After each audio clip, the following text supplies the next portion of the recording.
এই হচ্ছে কাসার দেবী টেম্পল।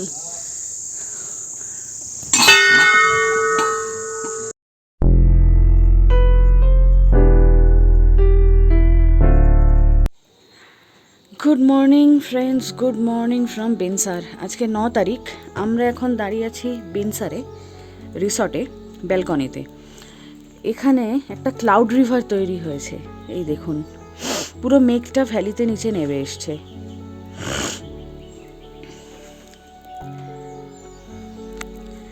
কাল রাত্রে আবার বৃষ্টি হয়েছে, তাই জন্যে আমরা ভেবেছিলাম যে বৃষ্টি হয়ে যদি আকাশটা পরিষ্কার হয়ে যায় তাহলে হয়তো কিছু মাউন্টেন দেখতে পাবো, কিন্তু দেখছি আকাশ পরিষ্কার হয়নি, আর সানরাইজও এখনও হয়নি, আর বৃষ্টি এখনও পড়ে চলেছে টিপ টিপ করে, যার ফলে আকাশ পরিষ্কার হওয়ার সম্ভাবনাও নেই। আজকে আমরা এখান থেকে চেক আউট করে যাব মুক্তেশ্বরে। দেখা যাক ওখানে আমরা কীরকম ওয়েদার পাই।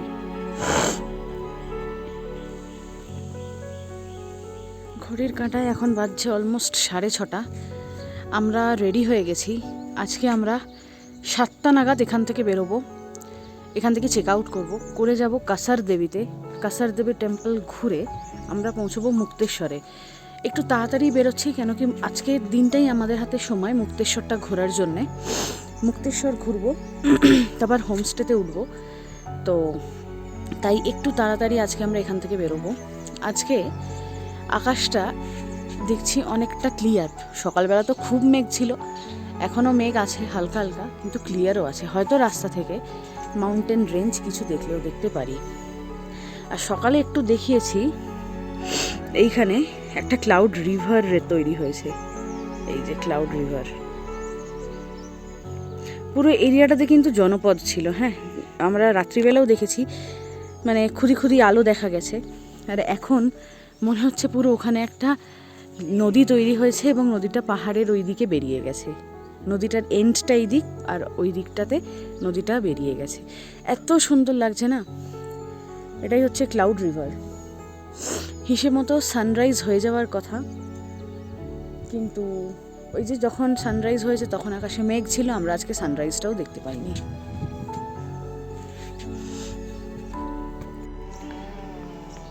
ক্লাউড রিভার এখন বেশ খানিকটা কমে গিয়ে নিচের যে বাড়িগুলো আছে সেগুলো অল্প স্বল্প দেখা যাচ্ছে। এই ক্লাউড রিভারটা কাটতে আজকে অনেকটা টাইম নেবে। আমরা এখন হোটেল থেকে চেক আউট করছি, অলমোস্ট 7:30 বেজে গেছে। আমরা চেক আউট করে এখন যাব মুক্তেশ্বর। মাঝখানে দেখব কাসার দেবী টেম্পল। আমাদের ট্রাভেলারে ব্যাগ ঢোকানো হচ্ছে। Sheru Sheru Sheru tata, Sheru tata tata, Sheru tata, Sheru tata tata. আমরা এখন বিনসার থেকে রওনা দিয়েছি মুক্তেশ্বরের পথে। মুক্তেশ্বর যেতে গিয়ে সবার প্রথম পড়বে কাসার দেবী টেম্পল। তো তাই এখন আমাদের প্রথম ডেস্টিনেশন কাসার দেবী টেম্পল। আর এই যে জঙ্গলটার মধ্যে দিয়ে আমরা এখন যাচ্ছি সেটা কিন্তু বিনসার স্যাংচুয়ারি।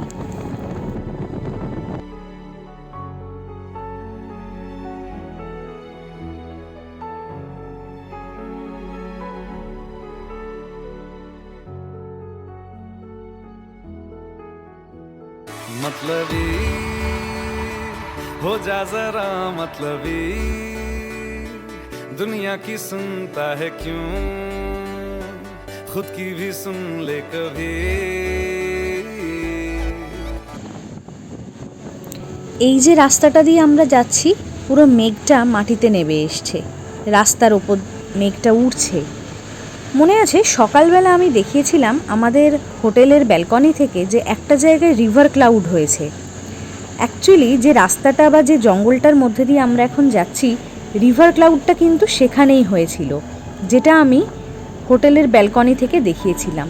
তো বলতে পারেন আমরা সেই রিভার ক্লাউডের মধ্যে দিয়েই এখন যাচ্ছি। কুমায়ুনে ঢোকার পর থেকে আমাদের সঙ্গ শুধুমাত্র বৃষ্টিই দিয়ে গেছে প্রত্যেকটা জায়গায়, তা সে কৌশানি হোক আর বিনসার হোক। তবে এখন এই মুহূর্তে যখন আমরা বিনসার থেকে বেরোচ্ছি মুক্তেশ্বরের উদ্দেশ্যে, তখন দেখছি রাস্তায় খুব সুন্দর রোদ উঠেছে। আর এই রোদ দেখেই মনে হচ্ছে মুক্তেশ্বরে যদি আকাশ ক্লিয়ার থাকে তাহলে হয়তো আমরা খুব ভালো পাহাড় দেখতে পাবো।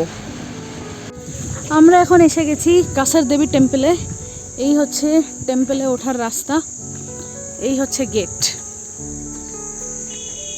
এই হচ্ছে গেট, ওয়ে টু টেম্পল। আমরা উঠব, সবাই উঠছে, আমরা সিঁড়ি দিয়ে উঠছি কাসার দেবী টেম্পলে।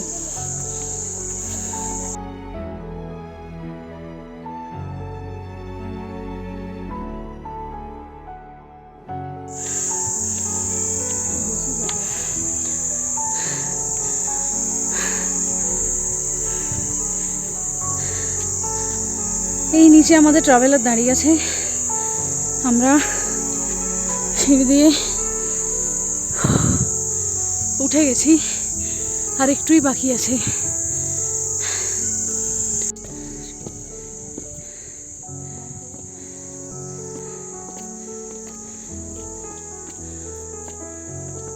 এই কাসার দেবী টেম্পলের এক জায়গায় স্বামী বিবেকানন্দ এসে ধ্যান করেছিলেন, তার বোর্ডটা এখানে দেওয়া আছে, দেখুন। আর এই হচ্ছে সিঁড়ি দিয়ে উঠে গেলে এই হচ্ছে মন্দির, এই হচ্ছে কাসার দেবী টেম্পল।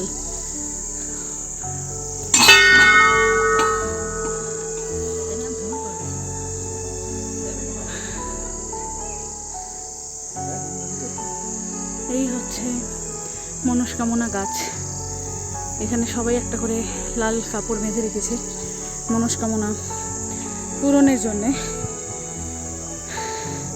নিচে আমরা জুতো খুলে তবে ওপরে এসছি। এই হচ্ছে কাসার দেবী টেম্পল।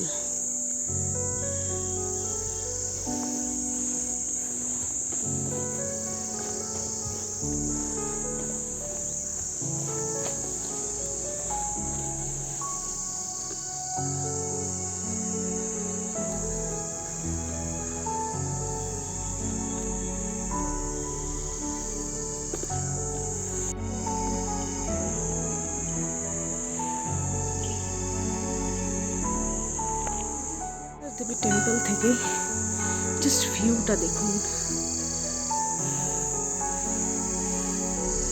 কি ভিউ বস, কি ভিউ। নিচে মেঘ জমে আছে এই জায়গাটায়।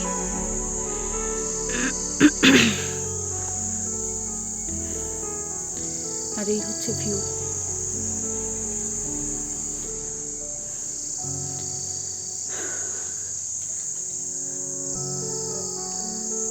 উপরেও যাব। কাসার দেবীর মন্দির দর্শন করেছে এবং তার পেছন দিয়ে একটা রাস্তা আছে উঁচুতে, এই যে মন্দিরটা দেখছেন সেটাতে যাবার।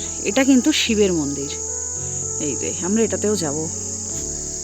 এই যে এই হচ্ছে লেখাই আছে ওয়ে টু লর্ড শিবা, এই হচ্ছে মন্দির, আমরা এটাতেও যাব। এবার আমরা যাচ্ছি শিবের মন্দির দর্শন করতে।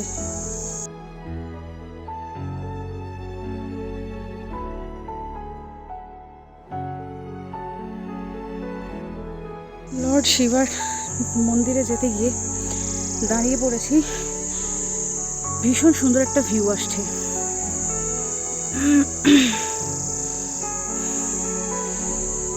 একটু আগে নন্দাদেবী দেখেছি খালি চোখে, ক্যামেরায় ধরতে পারিনি। আবার আকাশটা ক্লিয়ার হচ্ছে অল্প অল্প।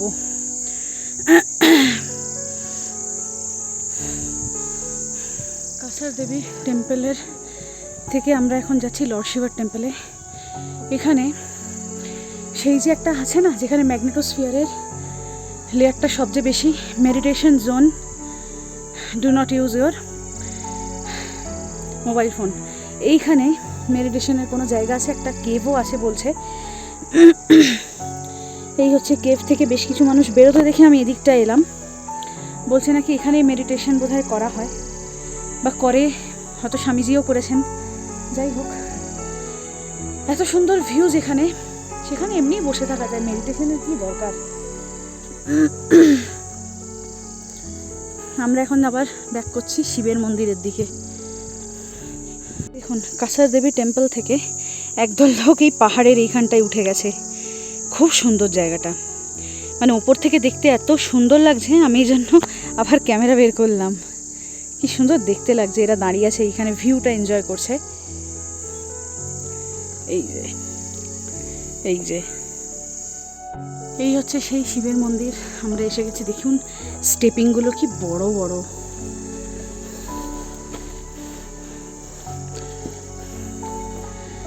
ঢুকেই একটা মন্দির, মন্দিরের কাজটা খুব সুন্দর।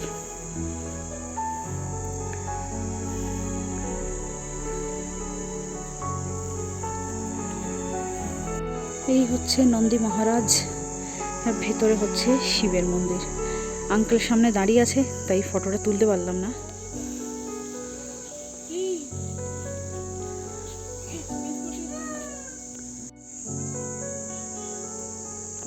লোকজন পুজো দিয়েছিল, হ্যাঁ, মন্দির থেকে ছুটে গিয়ে একটা বাটি প্লেট ভর্তি কিছু খাবার নিয়ে আবার দেখুন ঢুকেছে, আবার দেখুন ঢুকেছে, আবার উঁকি মারছে। ও আবার কিছু নেওয়ার প্ল্যানে আছে। দেখুন খাবারটাও খেলো।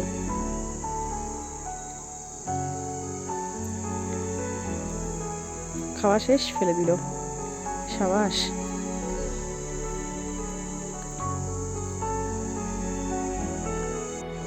আবার ঢুকছে, কিছু একটা খাবার খোঁজার প্ল্যানে আছে ও। কাসার দেবী টেম্পল, আমাদের ঘোরা কমপ্লিট। মহাদেবের মন্দির তাও ঘোরা কমপ্লিট। এই হচ্ছে মন্দির চত্বর। খুব রোদ উঠেছে, সোয়েটার পরে আমরা ঘেমে যাচ্ছি। আমাদের অলমোস্ট ঘোরা কমপ্লিট। এবার নিচে নামবো।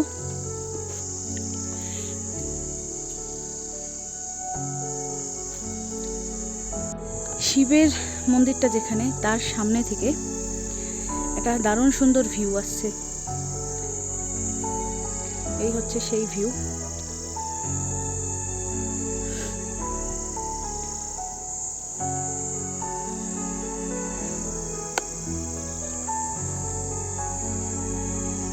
এইদিকে হচ্ছে টেম্পল।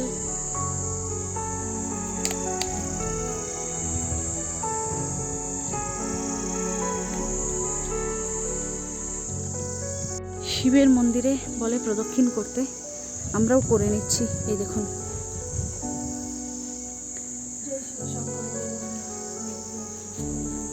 মন্দির, এদিকে নন্দী মহারাজ, আমরাও প্রদক্ষিণ করে নিচ্ছি শিবের মন্দির।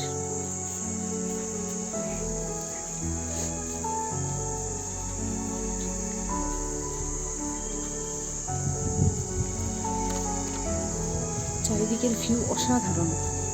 নিচে দেখা যাচ্ছে মায়ের মন্দির, অর্থাৎ কাসার দেবীর মন্দির।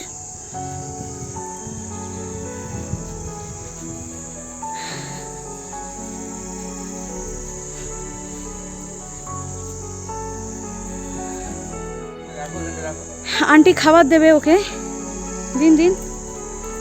আরে সাবাস, মুখে করে নিয়ে দৌড় দিল।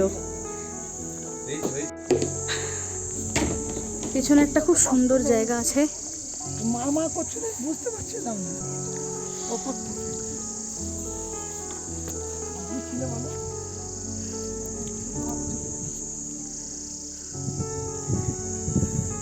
খুব সুন্দর জায়গাটা।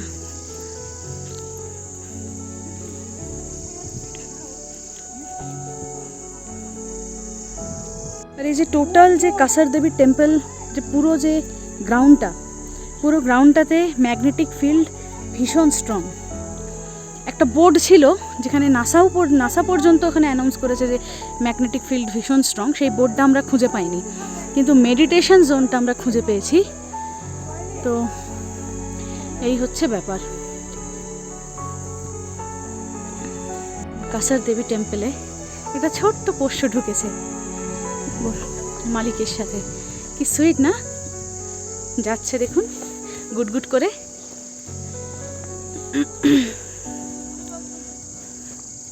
দেখিয়েছি এখানে মেডিটেশন করা যায়। তো তো এই জোনটার পাশ দিয়ে এবার আমরা নিচে নেমে যাচ্ছি। আর এই যে দেখাচ্ছিলাম ডগিটা, এই দেখুন ডগিটা এইখানে ঘুরছে, ও মেডিটেশন করছে আর লোক দেখছে। আর এই হচ্ছে কাসার দেবী টেম্পলের যে শিব মন্দির, সেটা হয়ে গেল আমাদের ঘোরা। এই হচ্ছে আশপাশের ভিউ, এই হচ্ছে টেম্পল। এবার আমরা সোজা যাব মুক্তেশ্বর। এই হচ্ছে কাসার দেবী টেম্পল। আমরা ভিডিওটা করছি শিবের মন্দিরের সামনে থেকে। আবার জুতো পরে নিয়েছি, আশপাশের ভিউটা একটু দেখব। এই দেখুন ভিউটা কি অসম্ভব সুন্দর, আশপাশের দারুণ সুন্দর ভিউ।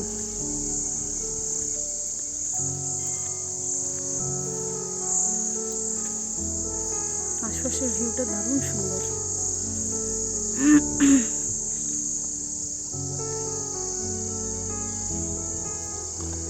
আমরা এখন নেমে এসেছি কাসার দেবী থেকে। এই যে কাসার দেবী ওপরে, আমরা সিঁড়ি দিয়ে নিচে নামছি।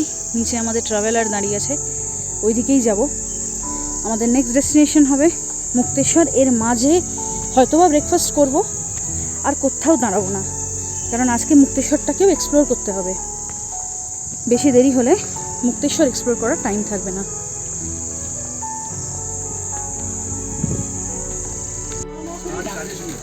কাসার দেবী টেম্পল থেকে নেমে এসে এইদিকে একটা ফুডকার্ট মতো আছে, এখান থেকে আমরা খেয়ে নিচ্ছি। আর এরাও চলে এসছে আমাদের সাথে খাবে বলে, এরা এসে আমাদের গায়ের ওপর লাফাচ্ছিল। যাই হোক, এখান থেকে খেয়ে নিচ্ছি যাতে করে আর মাঝ রাস্তায় কোথাও দাঁড়াতে না হয়। আর এই দুজন মডেল দাঁড়িয়ে আছেন, এনারা খাবারের অর্ডার দিচ্ছেন।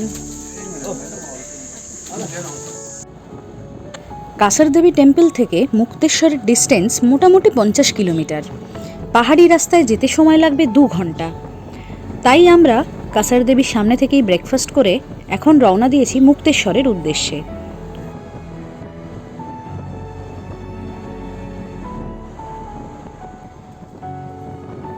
আজকের এপিসোড থাকলো এই পর্যন্তই। নেক্সট এপিসোডে মুক্তেশ্বরের গল্প শোনাবো। তাই মুক্তেশ্বরের গল্প শোনার জন্যে রিয়াঙ্কাস ডায়েরি চ্যানেলের সঙ্গে থাকতে হবে।